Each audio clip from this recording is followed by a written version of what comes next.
네, 사무엘이 늙었습니다. 아무리 대단한 지도자고 아무리 위대한 사람이라고 해도 결국엔 나이가 들고 우리의 곁을 떠납니다. 이 사무엘이 나이가 들어서 아들들을 사사로 세웠습니다. 두 아들을 두고 있었고 사사로 세웠는데요. 안타까운 일은 뭐냐면 이 두 아들은 사무엘과 같은 길을 가지는 않았다는 거죠. 돈을 버는데 좀 관심이 있었습니다. 하나님을 적당히 이용해서 사실은 조금 더 적극적으로 이용해서 개인적인 이득을 취하고 뇌물을 받고 또 이득에 따라서 재판을 엉망으로 하기도 하고 그렇게 역할을 감당을 했어요. 그러니까 사실은 이스라엘 백성들이 불안할 만합니다. 제가 어렸을 때는 이스라엘 백성들이 하는 행동을 보면 왜 저럴까 진짜 하루 이틀도 아니고 하나님이 되게 좋은 분인데 왜 이렇게 말을 안 듣고 믿음이 없어? 그렇게 어렵나 그게? 그런 생각을 했거든요. 근데 나이가 들수록요 엄청 이해가 돼요. 엄청 공감이 되고요. 되게 자연스러워요. 이스라엘 백성들이 하는 그런 반응이요. 두려워하고 염려하고 믿지 못하고 이랬다 저랬다 바꾸고 어떤 날은 막 하나님을 위해서 살아갈 것 같다가 어떤 날은 하나님이 계시기는 할까? 그런 반응이요. 굉장히 사람답고요. 자연스러워요. 제 안에 그 모습이 있어서 어느 순간부터는 이스라엘 백성들을 욕할 수가 없더라고요. 그러니까 이 이스라엘 백성들 마음이 불안할 법합니다. 이 이스라엘 백성들의 입장이요. 생각해보면 애굽에서 종살이 하다가 광야를 지나서 가나안으로 왔는데 이미 정착해서 살고 있는 민족들이 있단 말이에요. 거기서 계속 지겹게 싸우고 전쟁하고 사실은 다 몰아내지도 못하고 거기에서 반정착 상태로 계속 지내다 보니까 굉장히 불안할 수밖에 없어요. 그리고 시기마다 주변의 국가들이 계속해서 시비를 걸어옵니다. 마치 우리나라의 역사와 같이 계속해서 침략해오고 회방하고 그런 일들을 겪어내고 있기 때문에 위기가 늘 있습니다. 그렇기 때문에 이 사무엘이라는 대단한 제사장 그리고 이 사사가 늙어가는 모습을 보면서 또 이 아들들이 전혀 그 아버지와 같지 않음을 보면서 불안한 심정이 이해가 됩니다. 물론 때마다 사사들이 일어나서 이 백성들을 구원했습니다. 하나님의 은혜가 있었죠. 하지만 이들에게는 조금 더 안정적으로 조금 더 탄탄하게 우리를 보호해줄 그런 왕이 있으면 좋겠다고 생각을 했던 것 같아요. 근데 이 요청에 대해서 사무엘이라는 사람은 사실은 저처럼 크게 공감하지는 못했어요. 굉장히 속상해하고 애통해하고 분개하기도 했던 것 같아요. 그래서 하나님 앞에 기도를 했죠. 이 사무엘은 이런 백성의 왕을 세워달라는 요구가 달갑지가 않습니다. 왜냐하면 이 사람은 이미 이 백성에게 왕이 있다는 것을 너무나 알고 믿는 사람이기 때문이었어요. 이미 하나님은 왕으로서 이스라엘을 다스리고 계시고 새로운 왕을 요구한다는 게 말이 안 되는 거죠. 왕이 이미 있는데 새로운 왕을 세워달라. 이거 반역이잖아요. 그러니까 이 사무엘이라는 사람은 이 이스라엘 백성들의 요구를 받아들일 수가 없는 거예요. 그런데 사실은요, 백성들은 지금 왕이 있는지 모릅니다. 우리가 왕이 있다라는 걸 모르고 있는 거예요. 그리고 본인들에게 처했던 그 위기가 어디서 비롯됐는지도 알지를 못하죠.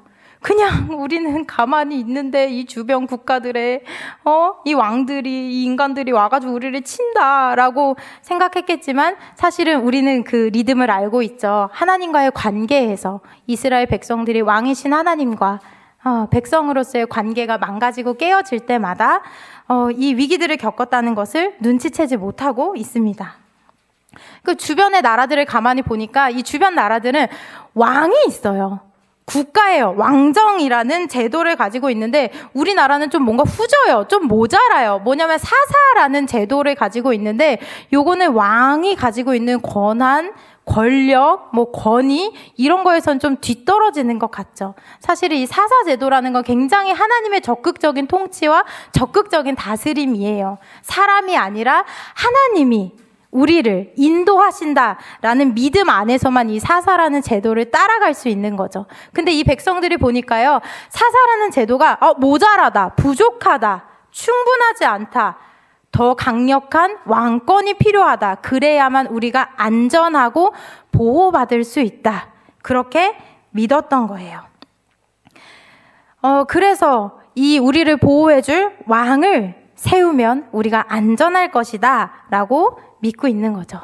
하나님은 어떠셨을까요? 사무엘은 이 백성들의 요청이 탐탁지 않았지만 하나님은 이 요구를 들어주십니다.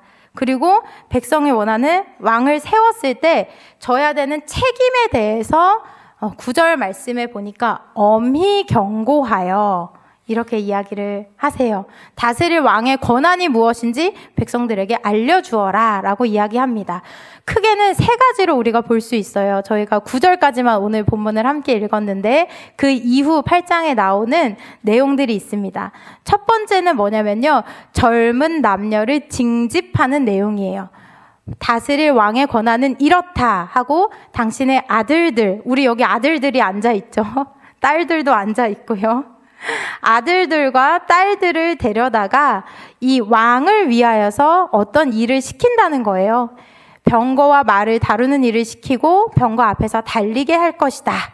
그리고 아들들을 천부장과 50부장으로 임명하기도 하고 왕의 밭을, 이건 국가의 밭이 아니에요. 왕의 사유밭을 갈게도 하고 곡식을 거두게도 하고 무기와 병거의 장비도 만들게 할 것이다. 딸들도 가서 할 일이 있습니다. 가서 열심히 음식도 만들고 왕을 위해서 봉사를 해야 합니다.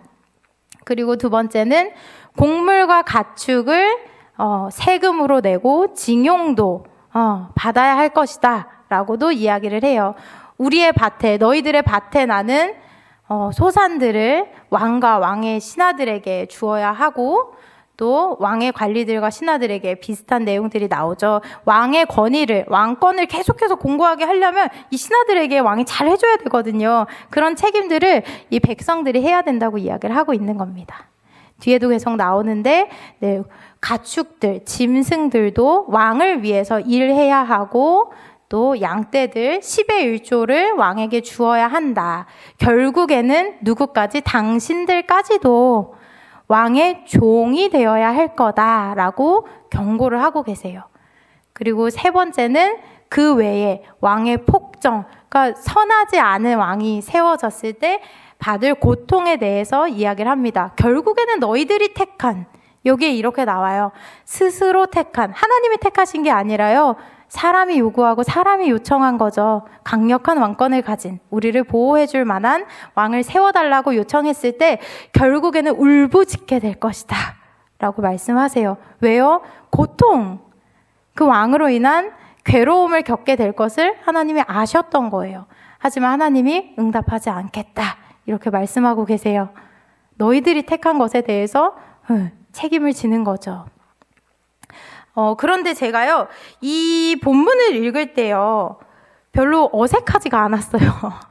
제가 주석도 막 찾아봤는데, 이 내용이 그 왕의 개인적인 사유의 재산이나 개인의 이득을 위한 백성들의, 봉사라고 하면 자발적인 건데, 왕의 어떤 착취에 가까운 내용의 주석이 들어있더라고요. 그런데도 불구하고 제가 이게 낯설게 느껴지지 않았습니다. 이 본문이요. 왜냐하면 그런 생각이 들었거든요. 왕이 원래 다 그런 거 아니야? 지도자가 원래 다 그렇지 않나? 그래서 이 말씀이 대단한 이게 경고인가? 다 그렇게 살고 있는 것 같은데? 그렇게 저에게는 좀 와닿는 거예요. 그러니까 사실은 제가 살면서 보고요, 듣고요, 경험한 권력이 하나님의 권위와 이렇게 크게 다르지 않게 그냥 권력이라는 것은, 권위라는 것은 원래 어떤 부분에 대해서는 좀 요구적이고 강요하고 착취적이고 그런 부분이 있지 않나? 이것을 왜 하나님이 경고라고 하실까? 받아들이면서 어느 정도 살아가고 있는 것 같은데 별로 이 내용이요 위협적으로 느껴지거나 저의 자유를 뺏어가는 그런 내용처럼 다가오지가 않았습니다. 제가 잠깐 저의 이야기를 좀 해보고 싶은데요. 제가 20살부터 29살 때까지 한 선교단체에서 간사로 일을 했어요. 밤이고 낮이고 정말 최선을 다해서 섬겼습니다. 인생을 갈아 넣었다 뭐 이렇게 얘기할 수 있을 정도로 제가 열심히 헌신을 했던 것 같아요. 누가 시키지 않았어요. 제가 자발적으로 선택했습니다. 하나님을 사랑하고 또 한편으로는 하나님이 저에게 그것을 원하신다고 믿었어요. 하나님의 뜻이다 라고 저는 굳게 믿었습니다. 그리고 또 그 안에는요, 제가 하나님 앞에 그렇게 만약 헌신하고 봉사한다면 하나님은 반드시 내 인생을 정말 완전하게 책임져 주실 것이다. 잘 되게 해주실 것이다. 그런 믿음이 제 안에 있었어요. 그런데 제 예상과는 좀 다르더라고요. 제가 10년을 지나면서 그 헌신 끝에 제가 어떤 결론을 내렸습니다. 어떤 결론을 내렸냐면요. 하나님 이퀄 착취자라는 결론을 제가 내렸어요. 정말 그렇게 여기고 싶지 않았거든요. 그렇게 여기지 않으려고 막 마음으로 씨름도 많이 했던 것 같아요. 왜냐면 배웠잖아요. 하나님은 좋은 분, 하나님은 선한 분, 하나님은 의로운 분, 하나님은 나를 가장 잘 아시는 분. 제가 그렇게 배웠는데 이것과 너무 다르게 저의 지친 몸과 마음이 도대체 하나님을 선한 분이라고 생각할 수 없게 했어요. 그래서 정말 하나님은 나를 사랑한다는 사탕 발림으로 나를 불러내서 결국에 나를 착취하고 자기의 나를 위해서 나를 이용하는 분이다라는 게 제 안에 내려진 결론이었습니다. 너무 비극적이죠. 10년 끝에. 하나님이 선하신 분이라고 제가 바라볼 수가 없었던 거예요. 어떻게 내 인생을 설명해야 하는가, 하나님과 내 관계를 어떻게 설명해야 하는가를 몰랐습니다. 그리고 제가 하나님이 어떤 분이신가, 하나님이 어떻게 내 삶에 일하시는가라는 부분을 알게 되기까지 굉장히 많은 시간이 필요했습니다. 그때나 지금이나 사실은 하나님은 변함이 없으세요. 그 10년이나 지금이나 그 이전에도 아마 그 이후도 그럴 것 같습니다. 하나님은 변하신 게 없으신데 제가 많이 변했습니다.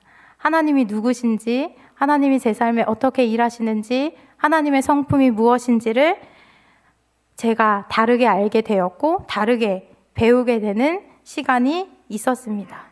제가 사역을 떠나고 나서는요, 굉장히 뜨문뜨문 기도했어요. 기도? 기도하는 게 의미가 있나? 막 그런 회의적인 생각도 많이 했고요. 그냥 묵상도 뭐 술렁술렁 하는 날은 하고 안 하면 말고 뭐 그런 시간들도 많이 보냈어요. 봉사하고 헌신하는 것도 아무것도 안 했습니다. 너무 하기 싫더라고요. 너무 부담스러운 거예요. 하나님을 위해서 무언가를 한다는 게 굉장히 두렵고요. 내가 하나 하면 하나님 몇 개를 더 요구하실까? 내가 하나 하면 2개 하라고 하시겠지? 2개 하면 3개 하라고 하시겠지? 주님 마음에 내가 들기는 하나? 언제나 내가 무언가를 더 잘해야만 하겠지? 그러니까 1도 시작하고 싶지 않고 1도 하고 싶지 않더라고요. 그렇게 제가 시간을 보내는데도 하나님은요, 너무 신실하신 거예요. 너무 선하신 거예요. 너무 인도해 주시는 거예요. 제 인생을 망치거나 제가 하나님 앞에 어떤 정말 징집과 세금과 어떤 봉사를 하지 않아도 왜 이렇게 선하신지 모르겠어요. 그렇게 하나님이 제 삶을 인도하시는 것들을 부딪혀서 배우게 됐어요. 더 많은 날들을 좋은 것들로 채워주시고 좋은 사람들로, 좋은 일들로 인도해 주셨습니다. 때로는 뭐 늘 좋지는 않았습니다. 되게 고통스럽고 맨날 울면서 보내기도 하고 불평도 하고 했지만 이 모든 것들이 정말 하나님을 합력하여 선을 이루시는 분이시다 라는 것들을 알게 되는 퍼즐 중에 하나다라는 것들 또한 하나님 앞에 조금은 더 믿을 수 있게 됐습니다. 지금도 불평은 합니다. 그리고 나서야 제 안에 일어나는 것이 무엇이냐면 자발적인, 자유로운, 깊은 헌신이었어요. 무언가를 하고 싶더라고요. 하나님의 선하심을 알고 하나님의 성품을 제 삶으로 부딪히고 경험할수록 하고 싶다. 하나님의 마음은 어떨까? 하나님의 마음에서 지금 관심은 뭘까? 나도 거기 좀 참여하고 싶은데? 나도 거기에서 무언가를 해보고 싶은데? 그런 마음이 제 안에 일어나더라고요. 그때부터 제가 알게 됐어요. 하나님이 나에게 원하신다, 요구하신다라고 믿고 있었고 그렇게 여겼던 봉사와 헌신들이 하나님 입장에서는 세봄아, 안 해도 돼. 너가 안 해도 그렇게 큰일이 일어나지 않아. 하나님이 그렇게 말씀하신다는 것을 알게 됐습니다. 그리고 제 안에 그 하나님의 인도와 다스리심 앞에 정말 기쁘게 헌신할 수 있고 봉사할 수 있고 그것이 하나님과 우리의 관계라는 것을 제가 삶으로 좀 배웠던 것 같아요. 사무엘은 그것을 알고 있었고 하나님 또한 그것을 보고 계셨지만 그럼에도 불구하고 제가 계속 넘기네요. 그럼에도 불구하고 이 백성들은 왕이 필요하다라고 이야기를 했어요. 네. 그리고 하나님 또한 왕이 필요하다는 것을 사실은 미리 알고 계셨던 것 같습니다. 슬라이드가 잘못 들어가 있네요. 신명기 17장 14에서 20절에 보면요. 이때는 언제예요? 신명기니까 아직 가나안에 도착하지 않았을 때입니다. 열심히 탈출을 하고 있습니다. 애굽의 때를 벗는데 시간이 꽤 오래 걸렸어요. 그때 이미 하나님이 말씀하셨어요. 모세를 통해서 너희들이 땅에 들어가서 그 땅을 차지하고 살 때 주위의 다른 모든 민족과 같이 왕을 세우고 싶다라는 생각이 들거든. 하나님이 아신 거예요. 이 백성들에게 왕이 필요할 거다. 왕을 세워달라고 할 것이다. 라는 것을 알고 계셨습니다. 그런데 왜 하나님이 그런 경고를 하시고 사무엘이 이 백성들의 요청에 대해서 반가워하지 않았을까? 하나님은 왕을 세우되 이런 사람을 왕으로 세우라 라는 것들을 말씀하셨기 때문입니다. 15절에 보면 하나님이 택하신 사람을 세우라고 말씀하고 계세요. 하나님은 어떤 사람을 왕으로 세우시고 택하기를 원하실까요? 군말을 많이 가지려고 해서는 안 된대요. 왕이 되려면. 그리고 많은 아내를 두는 것도 그래서 그것으로 인해서 정치적으로 복잡해지고 마음이 다른 데로 쏠리게 하는 일도 없어야 하고 자기의 사유의 은과 금을 너무 많이 모아서도 안 된다라고 말씀을 하세요. 그리고 무엇보다 이 율법책, 하나님의 말씀과 규례를 늘 옆에 두고 읽고 하나님을 두려워하고 하나님을 경외하면서 성심껏 어김없이 지키는 사람. 하나님이 앞절에 경고하셨던 그 왕의 모습과는 굉장히 다르죠.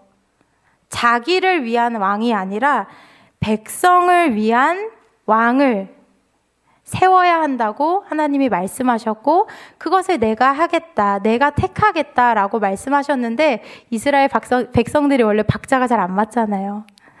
가서 요청한 거죠. 우리를 위한 왕을 세워달라. 하나님이 아니라 내가 필요로 하는 왕을 세워달라라는 요청에 하나님을 버리고 하나님의 왕권을 거부하는 이 백성들에게 결국에는 백성을 착취하고 권위를 부리고 권력을 떨치는 그런 왕이 세워질 수밖에 없는 것이죠. 사실은 우리는 여전히 지금도 왕을 기다리고 있습니다. 선거철만 되면 어른들이 막 혀를 차십니다. 혀를 차시면서 인물이 없다, 뽑을 사람이 없다, 투표를 하긴 해야 되는데 누구를 뽑아야 되냐 이런 말씀들을 다들 하시죠. 그리고 우리가 지금 일어나는 이 나라와 나라뿐만 아니라 나라를 넘어서 이 세계 안에서 일어나는 일들을 바라보면서 애통하고 슬퍼하고 분개하고 사실은 허망하기도 하는 것들을 굉장히 오랫동안 저희가 요즘 경험하는 것 같습니다. 그러면서 좀 기다리죠. 올바른 지도자. 정치적으로 뭐 왕, 민주주의와 할 그 관계없이 정말 우리를 이 나라를 혹은 좀 이 세계를 정말 선하게 인도하고 다스려줄 왕이라고 표현할 수도 있고 지도자, 인도자, 보호자를 다들 기다립니다. 왕이 필요하죠. 왕이 필요합니다. 그런데 어떤 왕이 필요하냐면 이 하나님의 말씀처럼 자기를 위해서 백성을 착취하는 왕이 아니라 자기를 버려서 자기의 몸을 버려서 자기의 권위를 버려서 자기의 지위를 버려서 자기의 권한을 버려서 우리와 같이 되셔서 진정한 구원으로 인도할 왕이 필요합니다. 그런 왕이 이미 오셨죠. 예수님이 이미 이 땅에 왕으로 오셨습니다. 여기 있는 한 사람 한 사람을 위해 오셨고 또 모든 사람을 위해서 오셨습니다.